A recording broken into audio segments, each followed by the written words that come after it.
Youssef Shraibi, vous êtes le président d'Outsourcia. Merci de répondre présent à notre invitation. Bonjour. Alors, le groupe Outsourcia est un opérateur spécialisé dans les métiers de l'outsourcing et la relation client. Alors, je vous laisse nous en dire plus sur les activités de votre groupe. Alors, Outsourcia, c'est un groupe qui existe depuis 2003. Notre activité de base, c'est la gestion de la relation client, donc pour des clients qui sont principalement situés en France. Donc, c'est solutions d'offshoring qu'on a présenté et proposé depuis la création de la société. Donc, avec un métier surtout orienté autour des centres de contact. Et puis, on a évolué progressivement vers tous les métiers qu'on appelle de BPO. Et donc, c'est la gestion externalisée de processus métiers et de métiers de back-office. On était installé au Maroc initialement seulement au départ, et puis progressivement, on a été vers d'autres pays. Un moment important dans l'histoire d'Outsourcia, ça a été notre installation en 2010 en France. On a fait l'acquisition d'un acteur français qui s'appelait Ascom. Puis on a créé également d'autres centres en propre en France pour avoir une offre à la fois donc onshore et nearshore. Et puis par la suite, on a poursuivi notre diversification donc dans à la fois le digital et dans le back-office. Et on a fait une acquisition importante en 2016 d'un acteur à Madagascar. Donc suite à l'entrée dans notre capital du fonds d'investissement Afrique Invest, donc qui nous permet de financer des opérations de croissance externe. Donc on en avait fait une première en France donc en 2010, une seconde dans le digital avec une agence digitale qui s'appelle Alias Community, qui nous a rejoint également en 2010. En 2016, donc, on s'est installé à Madagascar.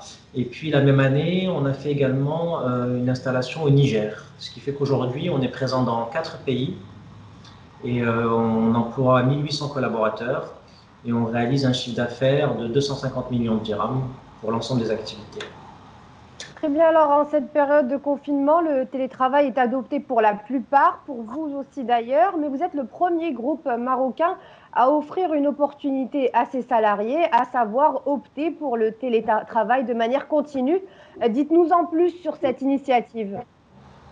Ce qui s'est passé en fait avec le confinement, on a dû faire face à des nouvelles contraintes et donc il fallait d'abord en priorité assurer une sécurité sanitaire à nos collaborateurs.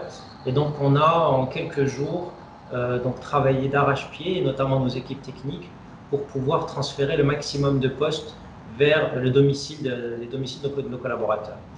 C'est ainsi qu'au moment où je vous parle, nous avons 90% de nos employés donc, qui sont en télétravail.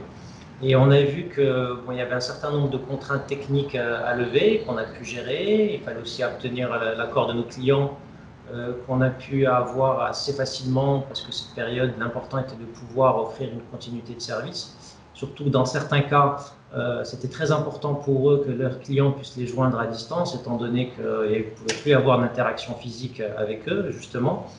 Et pour nous, ça a été le moyen de déployer une nouvelle organisation avec tout un dispositif de contrôle à distance de l'activité de nos collaborateurs, aussi bien en termes d'assiduité, en termes de productivité qu'on a dû également piloter, et enfin de qualité mesurée par nous et également de qualité perçue par les clients finaux.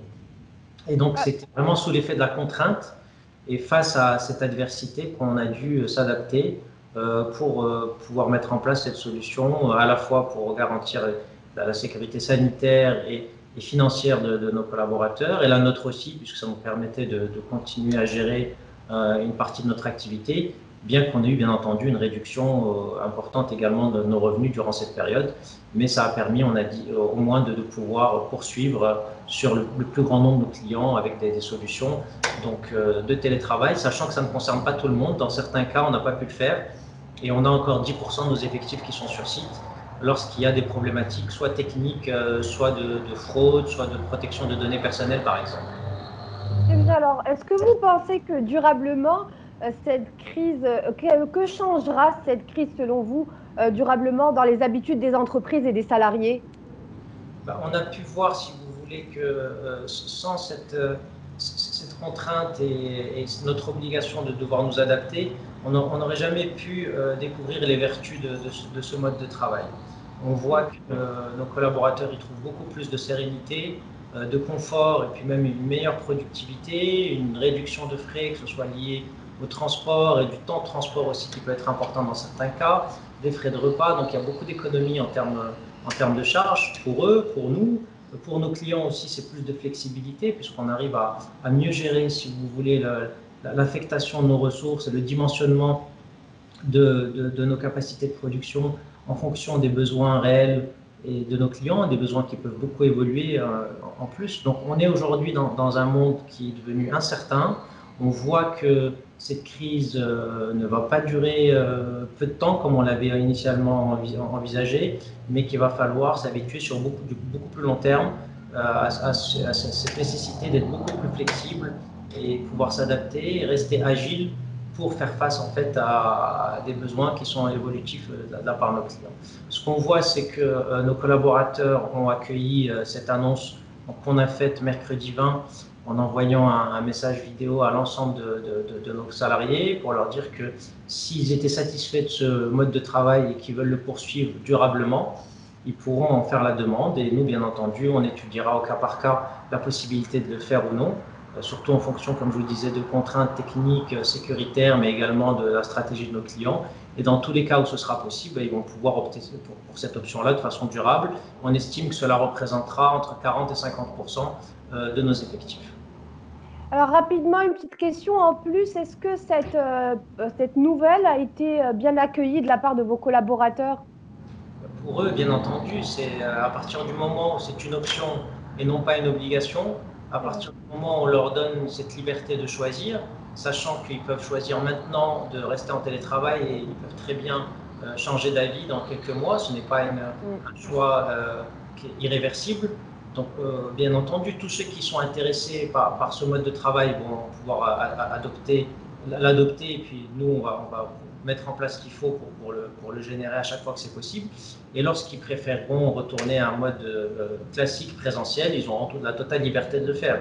Donc à partir du moment où rien n'est imposé, l'accueil est forcément très favorable. Parce que l'idée n'est pas d'aller vers du tout télétravail. On propose une solution qui va combiner les deux, donc présentiel et télétravail, et avec plutôt l'idée de pouvoir travailler en permanence de l'endroit qui nous arrange le plus, bien entendu, en organisant cela à chaque fois avec les outils et l'organisation qu'il faut mettre en place.